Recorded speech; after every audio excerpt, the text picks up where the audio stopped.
Hello, today I'll be reading Harry Potter and the Chamber of Secrets by J.K. Rowling. Chapter 5, The Whomping Willow. The end of the summer holidays came too quickly for Harry's liking. He was looking forward to getting back to Hogwarts, where his month at the Burrow had been the happiest of his life. It was difficult not to feel jealous of Ron when he thought of the Dursleys and the sort of welcome he could expect next time he turned up in Privet Drive. On the last evening, Mrs. Weasley conjured a sumptuous dinner, which included all of Harry's favourite things, ending with a mouth-watering treacle-tart pudding. Fred and George rounded off the evening with a display of filibuster fireworks as they filled the kitchen with the red and blue stars that bounced from ceiling to wall for at least half an hour. Then it was time for a last mug of hot chocolate and bed. It took a long while to get started next morning. They were up at cock crow, alliteration, but somehow they still seemed to have a great deal to do. Mrs. Weasley dashed about in a bad mood, looking for spare socks and clothes. People kept colliding on the stairs, half dressed with bits of toast in their hands, and Mr. Weasley nearly broke his neck tripping over stray chicken as he crossed the yard, carrying Ginny's trunk to the car. Harry couldn't see 8 people, 6 large trunks, 2 owls and a rat book going to fit into one small Ford Angelica. He had reckoned, of course, with the special features which Mr. Weasley had added. Not a word to Molly. Molly is Mrs. Weasley, he whispered to Harry as he opened the boot and showed him how it had magically expanded so that the trunks fitted easily. When at last they were all in the car, Mrs. Weasley glanced into the back seat, where Harry, Ron, Fred, George, and Percy were sitting comfortably side by side, and said, "Muggles do know more than we give them credit for, don't they?" She and Ginny got into the front seat, which had been stretched so that it resembled a park bench. I mean, you'd never know it was this roomy from the outside, would you? Mr. Weasley started up the engine and trundled out of the yard, Harry turning back for a last look at the house. He barely had time to wonder when he'd see it again when they were back. 5 minutes after that, Ginny had forgotten George had forgotten his box of filibuster fireworks. 5 minutes after that, they skidded to a halt in the yard so that Fred could run in for his broomstick. They had almost reached the motorway when Ginny shrieked that she'd left her diary. By the time she had clambered back into the car, they were running very late, and tempers were running high. Mr. Weasley glanced at his watch and then at his wife. "My dear, Arthur." But no one would see. This little button here is an invisibility booster, I installed. That'll get us up in the air. Then we'll fly above the clouds. We'll be there in 10 minutes. and no one would be any wiser.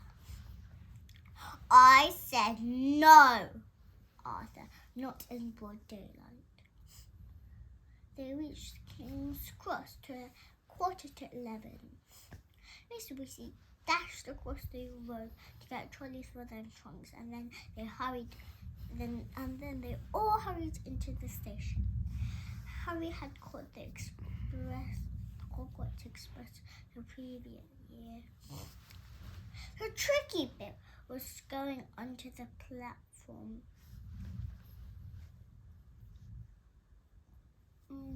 Dividing 9 and 10. It didn't hurt, but had to be done carefully so that none of the muggles noticed you vanishing. Percy first, said Mrs. Weasley, looking nervously at the clock ahead. Or it showed that they only had 5 minutes to disappear casually through the barrier. Percy strode briskly forward and vanished. Mr. Weasley went next. Fred and George followed. I'll take Ginny and you two come after us, Mrs. Weasley told Harry and Ron, grabbing Ginny's hand.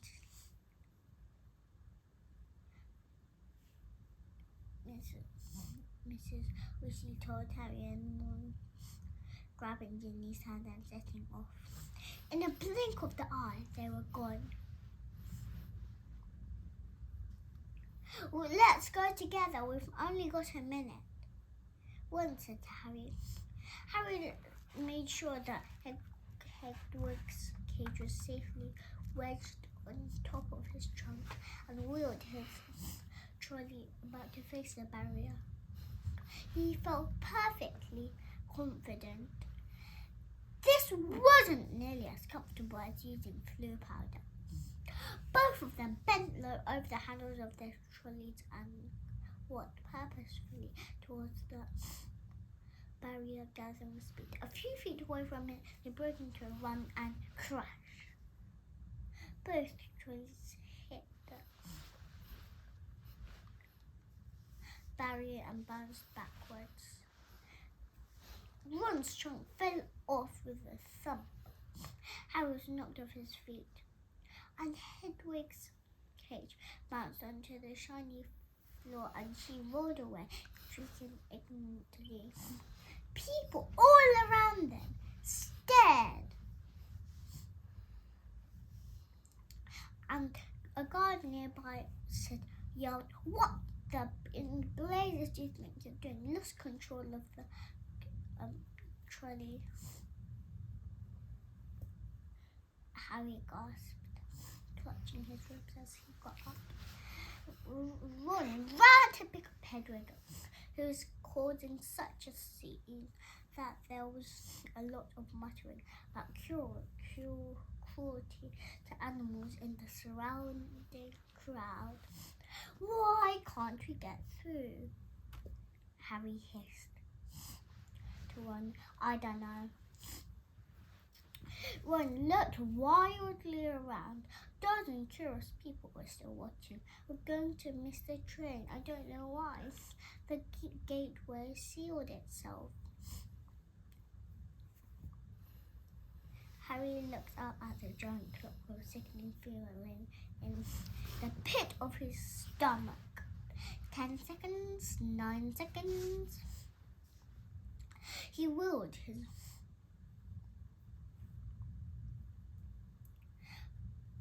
trolley forward cautiously to his right against the barrier and pushed with all his might. The metal remained solid. 3 seconds, 2 seconds, 1 second. It's gone, said Ron. The train's left. What if Mum and Dad can't get back through to us? Have you got any muggle money? Harry gave a hollow laugh. The Dursleys haven't given me pocket money for about 6 years. Ron pressed his ear to the cord barrier. "Can't hear a thing," he said tensely. "What are we going to do? I don't know how long it'll take Mum and Dad to get back to us." They looked around. People were still watching them, mainly because of Hedwig's continuing screeches. "I think we'd better go and wait for the car," said Harry. "We're attracting too much attention." "Harry," said Ron, his eyes gleaming. "The car! What about it? We can fly the car to Hogwarts." "But I thought, we're stuck, right? And we've got to go to school, haven't we? And even underage wizards are allowed to use magic if it's a real emergency. Section 19 or something of the restriction of thingy."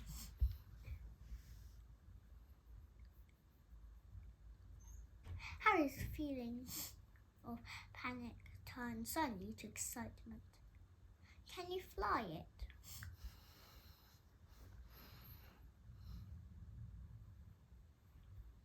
"No problem," said Ron, wheeling his trolley around to face the exit. "Simon, let's go. If we hurry, we'll be able to follow the Hogwarts Express." They marched off through the crowd of curious muggles, out of the station and back into the side road where the old Ford Angelina was parked. Ron unlocked the cabinet's boot with stories of taps from his wand. They heaved their trunks in, put Hedwig on the back seat and got into the front. "Check no one's watching," said Ron, starting the ignition with another tap of the wand. Harry stuck his head out of the window. Traffic was rumbling through the main road ahead, but the street was empty. "Okay," he said. Ron pressed a tiny silver button on the dashboard. The car around them vanished, and so did they. Harry could feel the seat vibrating beneath him, hear the engine, feel his hand on the knee and his glasses on the nose. But for all he could see,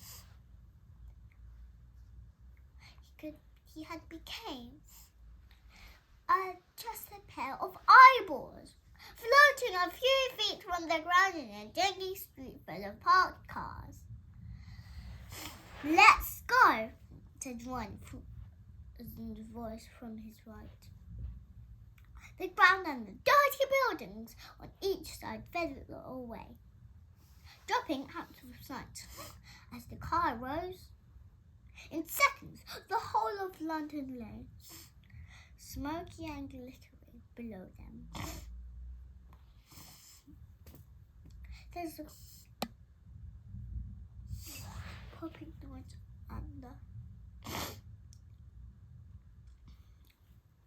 a popping noise and the car. Harry and Ron reappeared. "Uh-oh," said Ron, jabbing at the invisibility booster. "It's faulty." Both of them pummeled. The car vanished, then it flickered back again. Then he slammed his foot on the accelerator, and they shot straight into the low woolly clouds, and everything turned down foggy. "Now what?" said Harry, blinking in the solid mass of cloud pressing on them from all sides. "We need to see the train to know what direction to go in." Dip that back down again quickly. They dropped back beneath the cars and twisted around in the seats, squinting at the ground. "I can see it!" Harry yelled. "Right ahead, there!" The Hogwarts Express was streaking along below them like a scarlet snake. "Due north," said Ron, checking the compass on the dashboard. "Okay, we'll just have to check it on every half an hour or so. Hold on." And they shot up towards the clouds. A minute later, they burst into a blaze of sunlight. It's a different world. The woods of the car skimmed the sea of fluffy cloud. The sky was a bright, endless blue under the blinding white sun. All we've got to do is worry about now are aeroplanes. Aeroplane,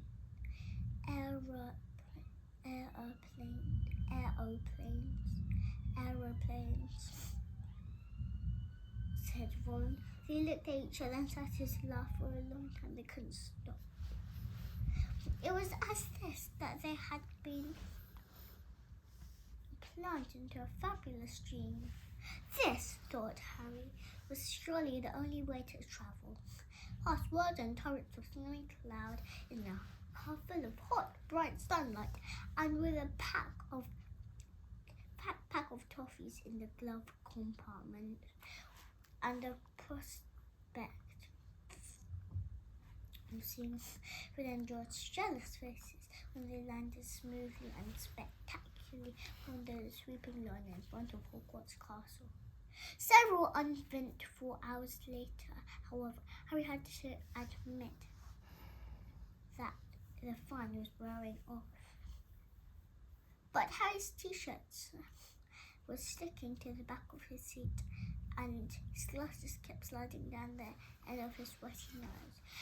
He had stopped noticing the fantastic cloud shapes now, and was thinking lonely of the street below, where you could buy ice-cold pumpkin juice from a trolley pushed by a plump witch. Why hadn't they been able to get onto platform 9 3/4? Can't be much farther, can't it? It was still right below them. Ron put his foot on the accelerator and drove them upwards again, but as he did so, the engine began to whine. Harry and Ron exchanged nervous glances. It's just probably tired. It's never been this far before.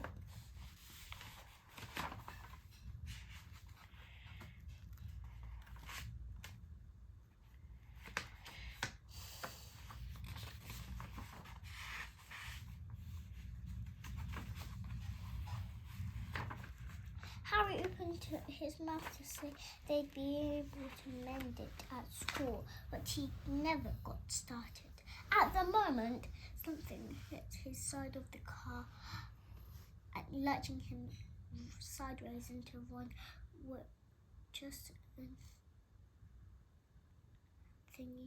The tree they had hit was attacking them. Its trunk was bent almost double, and its gnarled boughs were plummeting every car of the car it could reach. Run for it, Ron shouted, throwing his whole weight.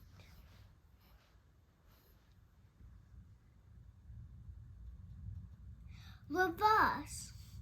Harry yelled, and the car shot backwards. They threw stones to hit them, but they could hear the roots squeak as it almost ripped itself up, flashing out as they sped out of reach. That, panted Ron, was close. Well done, car. The car, however, with 2 smart flunks, the doors flew open, and Harry felt his seat tip sideways, and louders told that the car was ejecting their luggage from their boot. Hedwig's cage flew out of the air and burst open. She rolled out of it with a loud, angry screech and sped off towards the castle without a backwards look. Then dented, scratched and steaming, the cart rumbled off. Come back! That'll kill me! But the cars disappeared from view with one last knock from its exhaust. Can you believe our luck? Everyone miserably bending down to pick up Scabbers the rat. Of all the trees we could have hit, we had to get one that hits back.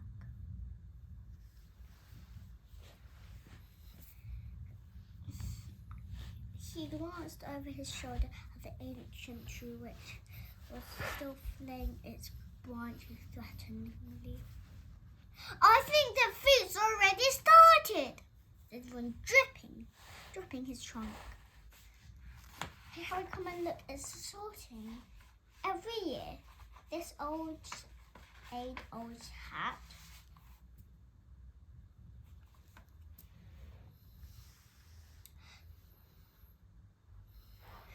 but he had ended up in Gryffindor, alone with Ron, Hermione and the rest of the Weasleys. Last term, Harry and Ron had helped to win the house championship, beating Slytherin for the first time in 7 years. A very small, mousy head boy being called forward to place the hat on his head. Harry's eyes wandered past him to where Professor Dumbledore, the headmaster, sat watching. The end of hello. So that's the end of today. Bye bye.